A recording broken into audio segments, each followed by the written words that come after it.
More national attention is coming the Reds' way as the rotation has been picked as a dark horse candidate to be one of the best starting rotations in baseball in 2024. We'll tell you all about it on today's Locked On Reds.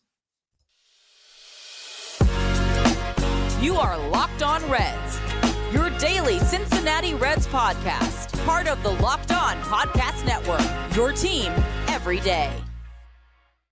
You are Locked On Reds, and my name is Jeff Carr. His name is Steve Offenbaker, and we are lifelong Cincinnati Reds fans that have turned an addiction into information for you. Locked On Reds is part of the Locked On Podcast Network. We are your team every single day, all throughout the season, all throughout the offseason. As we lead up to pitchers and catchers reporting, we're going to be with you all along the way, bringing you news, rumors, transactions, grumblings and rumblings about your favorite team, the Cincinnati Reds. On today's show, we are going to look at the pitching because there has been a little bit of scuttlebutt on MLB.com of all places about how the Reds could be a dark horse to be the best rotation in baseball.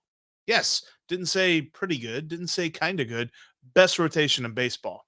We'll tell you why.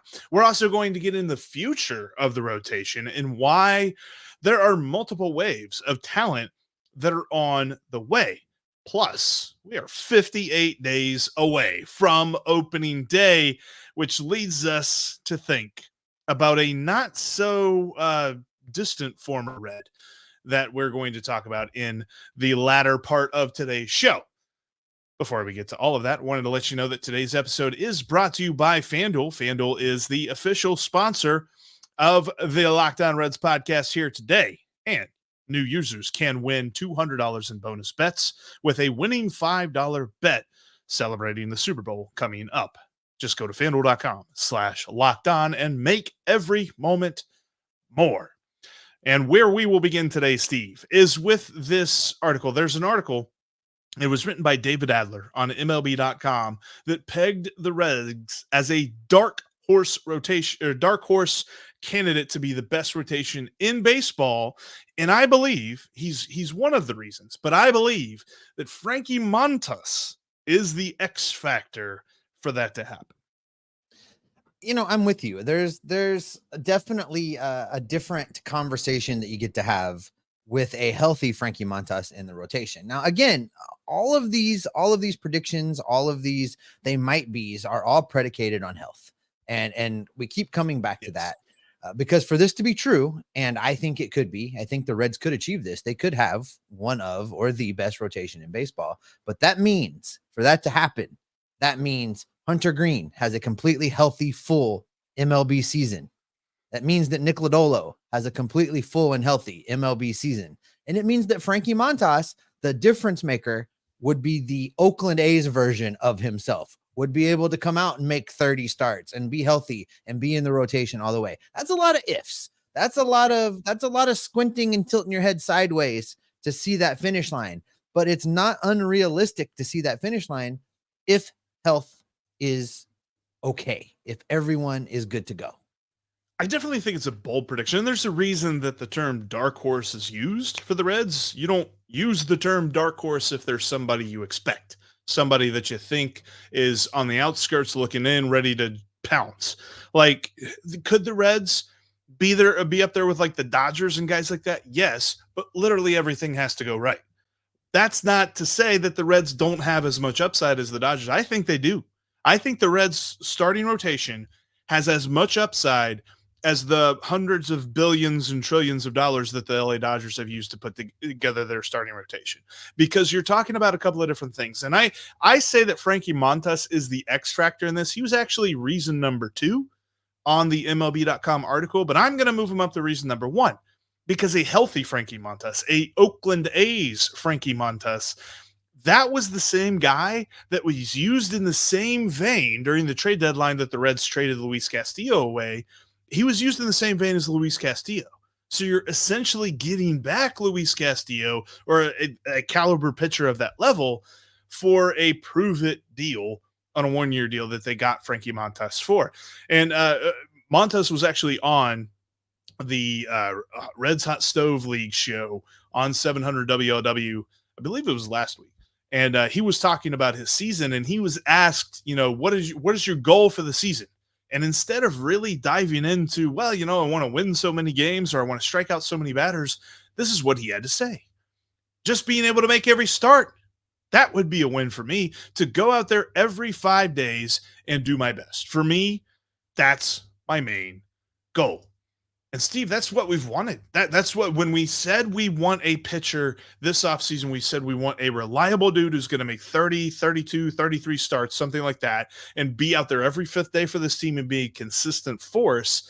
Sounds like Frankie Montas agrees. Yeah, the shoulder is the question, right? How is that shoulder going to perform? I did see a recent conversation that Frankie had with Mark Sheldon over at MLB.com. And during that conversation, Frankie said he's already been throwing to hitters out in Goodyear. The shoulder is responding fine. He's had no issues at all. He didn't have any issues when he fired it up there at the end of last season, making that relief appearance for the Yankees. So I want to believe him. The end of the day, you know how these players are when you ask them about their health, but I want to believe him. And it would seem that the results that he's getting out in Arizona support what he is saying, which is the shoulder is good, building up the strength. I'm going to be ready to go. And if his goal is, to start every 5th day and give 30, 32 starts to the Reds heading into a postseason run, I am here for it. And I think that if it's that Frankie Montas, and if it's the Oakland A's version with the statistics, the Reds rotation is definitely going to be one to watch. The number one reason for David Adler in the article that he wrote on MLB.com does pertain to the health side of things. We've talked about this quite a bit this offseason about Nick Lodolo, but also lump Hunter Greene in there, because last season Hunter Greene did not lead the team in starts. He did not lead the team in innings. It's because he dealt with little nagging injuries throughout the season. Can he be healthy, give you a full year? Can Nick Lodolo be healthy and give you a full year? Whatever that looks like, whatever the pitch count may be, because that was actually reason number one that the Reds could be one of the best rotations in baseball, and that is that Greene and Lodolo become the aces that they are supposed to be. The aces that, as they were both being called up to the major leagues a couple of years ago, we were saying, yes, these guys can do that. And I know we've talked ad nauseum about, over expectations, going too crazy on what we expect from these guys, but they've shown this talent from time to time. They just need to be healthy, and they need to develop that consistency. And we will be talking about the Ace 1A, 1B situation that we dreamed of in 2021. Yeah, I think it's fair to say, and if you think this is a little too harsh, by all means, jump in. But I think it's fair to say that thus far, both Greene and Lodolo have been disappointing. They have not been able to get to where we thought they would be. They have not been able to build upon what they set out to do. I think that's the disappointing part for me. Heading into year 3, I would like to have already seen that stretching out of the arms, building up the innings, working on, in Hunter Greene's case, adding another pitch and settling in. I would like to have seen all of those done already. And I don't think either of these pitchers have gotten there yet. But again, it's year 3. And I think in order to turn the tide and change that narrative, they both absolutely have to have a healthy 2024. I don't think I disagree with you, because I think you're saying disappointing and not a bust. I think people like to throw that word out far too much. Yeah, not the same thing. We're talking about, to this point, they haven't done what we expected them to do. And I think I would agree with you with that.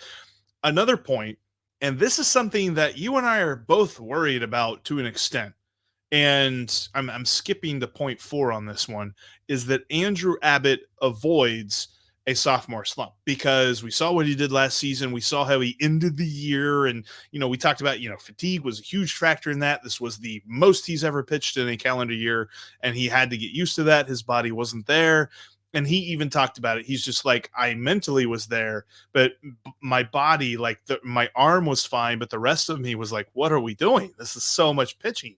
And I can see that being a factor, but there's 2 reasons, and we talked about this off air, that I'm worried slightly about how his production continues this season. Number one, his ground ball rate was less than 30%. We talked about, we wanted it closer to 50%. He's not even close to 40%. He's at 28.6%. And then you couple that with the fact that he has an average exit velocity against of over 91. You're talking about a harder hitter than Ellie De La Cruz every time he allows a batted ball. That's what we're looking at here. So that kind of thing concerns me with that combination. It makes it seem as though he has to strike out everybody if he's going to do that, because at Great American Ballpark, you allow a lot of fly balls and you allow a lot of hard hit fly balls. That is a very bad recipe. Yeah, I think that the stats you just threw out there, he definitely is going to have to get a better ground ball ratio. He's going to have to. Ground ball percentage is going to have to improve. I want to believe it was just fatigue at the end of 2023. The league had plenty of opportunity to adjust. Andrew Abbott pitched a lot for the Reds in 2023. So I'm hoping that it was just the fatigue, and that when he comes out in 2024, he'll be that guy again. I'm willing to give him the benefit of the doubt. I think that what we saw from him was enough of a sample size that, the league was constantly trying to adjust to him anyway. So there's not some magic bullet that's going to appear in April of 2024 where hitters have suddenly figured something out. He is who he is. I'm interested to see how that fresh April arm looks on him, what his command looks like, how much ground balls are we going to get. Fly ball to home run ratios are going to be important at Great American Ballpark. Going to be watching all of those things. If he can continue to be the guy he was in 23, we're talking about him being number 4, number 5 right in this rotation, depending on what you do with him and Ashcraft. Those are really good number 4 and number 5 starters. And you mentioned Ashcraft. He also put in his article, Ashcraft is more like the pitcher that we saw down the stretch. And to be honest with you, I'm not even that worried about Ashcraft, because we know that he can do it. Like he did it the first part of last season. He did it down the stretch. And it was just that little middle part that was a bit of an aberration. But I have no worries whatsoever about Graham Ashcraft this year, as long as he's healthy. I agree. And we know that a lot of his trouble centered around the death of his grandmother. And that's kind of when things jumped off the rails for him. And once he worked all that out, he was back to being Ashcraft. I'm not worried about Ashcraft either. This is what I know. I agree that this Reds rotation could be a dark horse candidate to be one of the best in baseball. And I agree with you that Frankie Montas is, in fact, the X factor for the rotation itself. But while the present is pretty awesome for the Reds pitching staff, so is the future. And we're not just talking about the next wave. We're talking about the next wave and the next wave and the next wave. Coming up, we'll look at just how deep the pitching pipeline goes for the Cincinnati Reds. Today's episode is brought to you in part by Factor. How are your New Year's resolutions going? Well, if you need some help to jumpstart your New Year's resolutions and achieve your goals, you need Factor. Factor's ready-to-eat meal delivery takes the stress out of meal planning and sets you up for success in 2024. You can skip the grocery stores, the prep work, and the cooking fatigue. Instead, you get chef-crafted, dietitian-approved meals delivered right to your door. With over 35 meals to choose from per week, including options like keto, calorie smart, vegan plus veggie, and so much more, you can really build out a well-rounded meal plan that you're not going to get bored with. They also have over 55 weekly add-ons, and you'll be able to have a ton of nutritious and flavorful options available to you to kickstart your resolutions. Forget frantic lunch preps and rushed dinners. Factor's 2-minute meals are your secret weapon in the new year. Fuel up fast with restaurant-quality meals, all delivered right to your door. Factor now offers loads of snack options like breakfast, smoothies, juices, snacks, and more to keep you going no matter what's on the schedule. Head to factormeals.com/lockedonmlb50 and use the promo code lockedonmlb50 to get 50% off your order. That's code lockedonmlb50 at factormeals.com/lockedonmlb50 to get 50% off. Locked On has launched the first ever national sports 24/7 streaming channel on YouTube. Locked On Sports Today is here for you 24/7, covering the top sports stories of the day with local experts from all over the Locked On network, like me and Jeff. Plus, the national shows have you covered for every league. Go to Locked On Sports Today on YouTube and subscribe to the first ever national sports 24/7 streaming channel. Coming up tomorrow on Locked On Reds Everydayers, we've got a discussion about Will Benson. What does Will Benson need to do to take the next step, a la TJ Friedl, in being considered a guy in the Reds outfield? We're going to tell you on tomorrow's Locked On Reds. All right, Jeff, let's dive back into more pitching talk, because as promising as this Reds rotation could be in 2024, as much talent as there is, amongst the pitching staff for the Reds in 2024, there's still a whole lot more where that came from. Right. And I mean, we've talked a little bit about Rhett Lowder. We talked about Connor Phillips, obviously making his debut last season, still considered a prospect, still considered, rookie eligible because he only threw a couple of games. We talked about Chase Petty a little bit as well. There's even more guys beyond that, but I thought it was interesting because we talked about national recognition and the Reds are kind of garnering that on the major league side. They're getting it on the minor league side too. I think it's important to note that both Baseball America and MLB Pipeline is free for folks to check out. Baseball America, you have to pay, a subscription fee and stuff like that.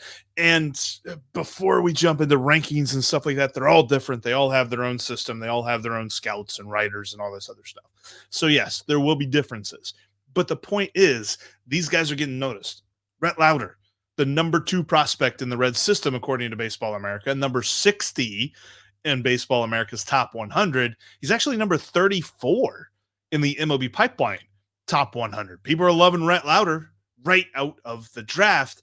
And it just goes to show you that whether he is up this year, and he's a big part of this rotation, which we've said before that might not necessarily be the best thing for the major league side, but if he's an opening day candidate for next year's rotation, there's a lot of talent there. There is a whole lot of talent there, and I'm going to stick to my guns on the best handling of Rhett Lowder. I don't care what he does this year. He needs to pitch in the minor leagues with a strict pitch limit. They need to work on building up his arm, coming off of a season where he pitched a lot in college to the point where they did not want to fire him up professionally last year. Let's take all the pressure off of this kid. Let's let him learn to become a professional baseball pitcher. Let him face some minor league hitters without the stress of, is he going to get called up? What's he going to do? Could he be a September guy? We don't know. How's he doing? Let's take all that away. Let's just let him pitch, let him hit his totals, and then come into 2025 in Goodyear fighting for a job. I think that's the best use of Rhett Lowder, the best way to develop his arm while protecting it at the same time. And I think the perfect example for Rhett Lowder is what the Reds have done with Nick Lodolo. Now, sure, Nick Lodolo has dealt with injuries, but there were a lot of people that were clamoring for, once they picked him, to rush him up to the major leagues. Get him up there as soon as you possibly can. Straight to the majors, I saw people saying. Yeah, like doing, not everybody can be Mike Leake, but everybody thinks that every draft prospect is Mike Leake. I don't understand that. But there is a finite amount of time that they can work with him developing stuff, make sure all of his pitches are rounded out and ready to go. We've talked about this before. We got the chance to talk with him a little bit. He knows how to pitch. He's not a thrower. He's a pitcher. So how does that all round out into the professional game? Make sure that that's ready to go. Then 2025, hit the ground running. 100% agree with that. That's not something that I'm going to really push back on. The next guy, Connor Phillips. Baseball America has him number 3 in the Reds system. They have him at number 78 in Baseball America's top 100. And MLB Pipeline actually has him at number 70 in their top 100. Again, another guy that's got a ton of talent, different from Rhett Lowder. He does throw, but he's got the ability to pitch and kind of move it around the zone and things like that. He's a guy that I think that we will see at some point this season, but again, don't think we're going to see him for a lot, because if everyone is healthy on this organization, we're not going to worry too much about that. No, he's going to be the number 6 or the number 7 guy for this rotation. So he'll start the season in AAA Louisville. He'll be down there working on a few things. What he can still learn in Louisville, it's a command issue. He needs to be able to control the ball. He needs to have a little bit more finesse on where that ball is going to go when it leaves his hand. He needs to cut down on the free passes. He needs to improve the consistency. He knows it. We know it. Everybody that watched him pitch last year knows it. He did show us flashes of what that can look like, which is why I'm not ready to buy in on the talk of moving him to the bullpen. I think he can still learn this. I think he can still learn this thing and be a very valuable starting pitcher. Some at points at 2024, but more towards 2025. So I'm not ready to give up on him. I think all things being equal, I would have him as the number 7 starter in this Reds group, with Brandon Williamson being the number 6, being the first guy called up. If anybody needs to miss a turn in the Reds rotation, that's the pecking order that I have for him. Yeah, that's a pretty solid thing. I think Nick Martinez has something to say about that, but I think we both agree that the best use for Nick Martinez is out of the bullpen. It's just he's going to have that ability to start for the Reds. I think if you're looking at a 6 to 7 inning guy, though, it's got to be Williamson or Connor Phillips. The next guy on the list was Chase Petty. He was rated as number 5 by Baseball America in the Reds organization, and he's the number 98 prospect. He made the MLB Pipeline Top 100 this year. Didn't make it Baseball Americas, but he did make MLB Pipeline. Showed a lot of talent last year. Had an amazing ERA in the lower minor leagues. Now we really see how he develops as he is going to pitch a little bit in Chattanooga, probably a lot in Louisville this year before we start to hear grumblings. I mean, we're hearing some fans asking whether or not he should be on the major league radar, not really hearing that around the team. Nobody around the team is saying that, but he could really cement his part in the next wave of the Reds pitching staff.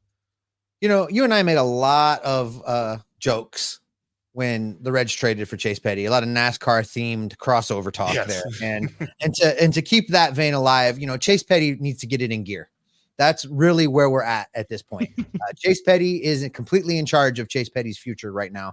He has not reached a point where the Reds are looking at him as a bust. He has not reached a point where anybody by any means is trying to give up on him. But he has also reached a point where if he wants to get to that next level, if he wants to be a major leaguer, he's going to have to find that next step for himself. He's going to have to get better at being consistent and getting hitters out. He's going to have to work on his control and strikeout pitch. He's going to have to demonstrate that he's worthy being in this conversation, because right now, I mean, we talked about 1 through 7 right now in the Reds starting rotation pecking order. I don't know that Chase Petty's number 8, 9, or 10. I think there could be other guys that fight their way in front of him. So for me, this is going to be a very interesting season for Chase Petty. It is really a season where he has to go out there and prove it and show that he wants it. And, you know, I'm not saying he's not going to do that, but that's what I need to see. And I'm sure that's what the Reds are waiting to see.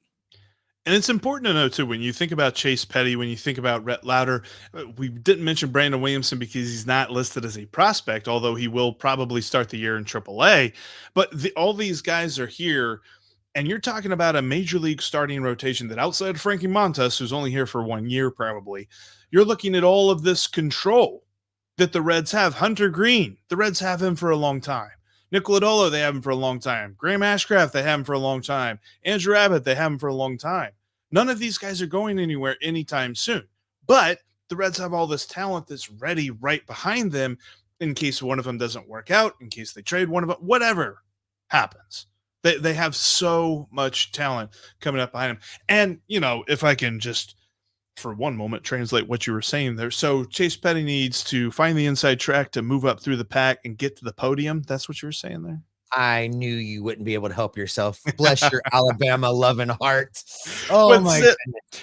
But even behind Chase Petty, and to group these guys together a little bit, just for the sake of time, like there's so many, like you're talking about Ty Floyd, according to Baseball America, the number 11 prospect in the Reds organization. Julian Aguiar, number 14 per Baseball America, and he won the top pitcher in the Reds farm system.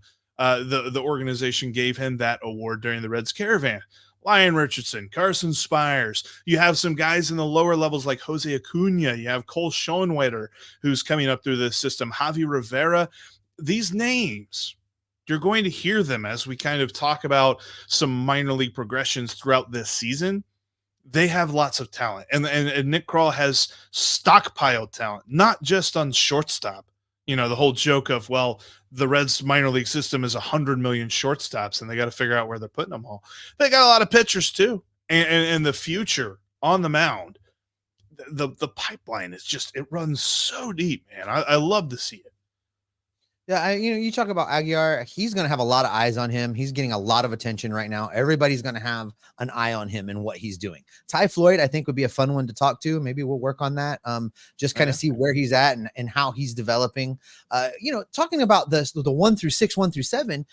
Lyon Richardson, Carson Spires, both with big league starts last year. You'd have to think that they're in the top 10 of that 1 through 10 guys that would start a big league game if you need them. So a lot of depth. And this is just such the opposite of the problem that the Reds have had for the last several years. It's just a whole different narrative, and it's a whole different space to be in. And it's going to, I think, allow for a lot less wringing of the hands, Jeff, when guys are out there throwing pitches in Goodyear. Because, we used to get stretched because, 4 guys, anything goes wonky, we're in trouble. And it's not quite that way anymore. So I'm looking forward to these spring training games and watching how everything kind of shakes out. Yeah, Lyon Richardson and Carson Spires seem like pitchers that in years past the Reds really forced their way up through the minor leagues because they needed all the help they could get and they didn't want to spend money on pitching. And so they would force these guys into the major league rotation. Now they can develop. They can work on their craft at AAA, and they can be the best version of themselves when the Reds need them. The Reds pitching staff, the future, the present, everything very, very deep. Very excited to see how it all plays out over the next year, 2, 5, 7, 10, all that good stuff. Steve, you and I were thinking about Luis Castillo. We're going to tell everybody why coming up next. Happy Super Bowl to all who celebrate from FanDuel, America's #1 sportsbook. If you're like me, Super Bowl Sunday is all about scoring the best seat on the couch, grabbing your favorite football snacks, and placing some super bets. FanDuel's the best place to do that. They have so many ways for you to end the season with a W or 2 or 3 or, however many you want to go for. Not only can you bet on who will win the Super Bowl, but FanDuel also has bets for which players will score a touchdown, how many points will be scored, the national anthem length, how long will it be, and so much more. New customers who join today, you'll get $200 in bonus bets if your first bet of $5 or more wins. Just visit FanDuel.com/lockedon to sign up. You can also check out this awesome feature. I was looking at the Reds' possibilities of NL Rookie of the Year. We talked about Noelvi Marte. He's going to win it. He's plus 950 to win it. Jump on that train today over at FanDuel. Again, FanDuel.com/lockedon. Your first bet that wins for new customers of $5 or more will get you $200 in bonus bets back. Make every moment more with FanDuel, an official sportsbook partner of the NFL and the official sportsbook of Locked On. You can follow us in between episodes. You can follow me at Jeff Carr with 3 Fs on X. You can follow Steve at S. Offenbaker with 2 Fs on X. And you can follow the show at Locked On Reds. There's no Fs in that. You can also join the Locked On Reds Discord page. Got a link down in the description of today's episode. A lot of folks talking Reds baseball all year long and talking about moves that are going on around the league and why other teams are stupid for making those moves and the Reds are going to beat them because that's what the Locked On Reds Discord page does. Also, bookmark InsideTheReds.com. Mention that we're talking about Will Benson tomorrow. I've got an article that I wrote for InsideTheReds.com that should be coming up here pretty soon. Making sure that everything's looking good on that. Sometimes I misspell a word or two. So James keeps me honest there, but make sure you bookmark InsideTheReds.com. I'm writing, Steve's writing, our friends Austin and Rick from 700 WOW are writing, and so is James Rapine as well. All right, Steve, we are 58 days. We're under 60. Getting there. We are 58 days away from opening day, which we've been doing this series. And if you've missed it, we've been trying to do it a little bit closer to the end of each show here recently, but we've been looking at the best players to wear those numbers. The number 58, with all due respect to Steve Paris, it's Luis Castillo, the best Red to ever wear the number 58. And I don't think it's really that close. No, Luis Castillo in his 6 years, he's the longest serving member of the Reds to wear the number. In his time in Cincinnati, a 3.62 ERA, 792.1 innings pitched, strikeouts per 9.8, walks per 3.3. He was clearly the man, and the return that the Reds got for him clearly demonstrates that he is the man still as far as pitching in Major League Baseball. He's still got a lot of baseball left in that arm. I wish he was still here on this team, but I'm a realist. I understand why it had to happen, but man, he was fun to watch pitch. How excited do we used to get on La Piedra Day? Love La Piedra Day. And, let's take it a step further. Was he the best pitcher that the Reds have ever had? Maybe. I don't know. Some of the guys from the 70s and when talk about some of the guys on those teams that are really underrated and get overshadowed by, the great eight. A little bit later came over Tom Seaver, which is hard to speak against. Jose Rio is another one that wants to jump in your mind. And you get to Johnny Cueto. I Johnny think Cueto is another guy. Yeah. They'd probably make for a great live show sometime where we just let's just hash out who's the best Red starting pitcher. But a lot of good ones have come through here. But and certainly if you're going to make that list and have that debate, Luis Castillo is one of the top names on that list. Are you talking about like some of the numbers that we've done, as we go through the larger numbers, they're much rarer. And we've talked about that before, is that, the larger the number, the less likely you are going to be a major league ball player for that franchise in that given season. But the number 58, you do start to get into a bit of a longer list. You go all the way back to 1938. The first guy who ever wore the number 58, Joe Cascarella. I'm sure a lot of people remember him. It's pretty hard to forget. Well, and the aforementioned Steve Paris wore this for a few years. Not quite Luis Castillo numbers. And let's not forget Hector Carrasco wore number 58, Jeff. I mean, I know that he was probably your number one for the guys to wear this jersey, but close. Close. And Frankie Rodriguez, honestly, the one that and I always remember him because that was right around the time that I was really starting to learn rosters and stuff like that, and really get a hold of memorize every single guy that appeared in a game for the Reds. Anirio Del Rosario there in 2010 is the kind of name that like you try to remember so that you just drop it on somebody, or like an immaculate grid thing or something. You're like, Anirio Del Rosario. Yep. Number 58. Your Cincinnati Reds. Interestingly enough, Dan Straley, who was traded for Luis Castillo, also wore number 58, which, maybe they just didn't want to make up a new jersey. I don't know. Pulled off the old name, put the new name on. I was starting to think, and it's still kind of a reason that I don't try to get a lot of autographs at Reds Fest anymore, that I was bad luck, because I got Dan Straley's autograph the week before. So it was Reds Fest that year, and like the next week he was traded. Now, of course, he was traded for Luis Castillo, and we were a lot happier with Luis Castillo on the team, although Dan Straley was pretty solid. But I was thinking there for a minute, I'm like, should I stop getting people's autograph? Because I got his and got a couple other guys that got traded right away. Like, got Felipe Lopez one year, before they decided to trade him to the Nationals for Gary Majeski.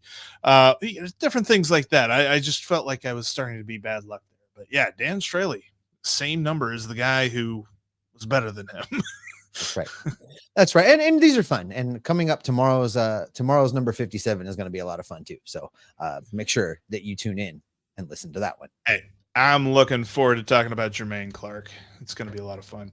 And that's where we're going to end today's podcast. Thank you so much for checking out today's Locked On Reds podcast. We are here with you all the way through the offseason, leading up to pitchers and catchers reporting. We got so much to talk about as we get through there, because Will Benson, where is he going to land this year? Is he going to take that step forward? There are a couple of questions he has to answer, including one that you can't just game plan around and keep him out of the lineup for.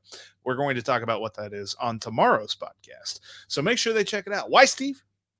Because we're going to gather up lots of information, bring it all right back here, and keep you locked on Reds every single day. I think Jermaine Clark's an everydayer. I bet he is. Probably so.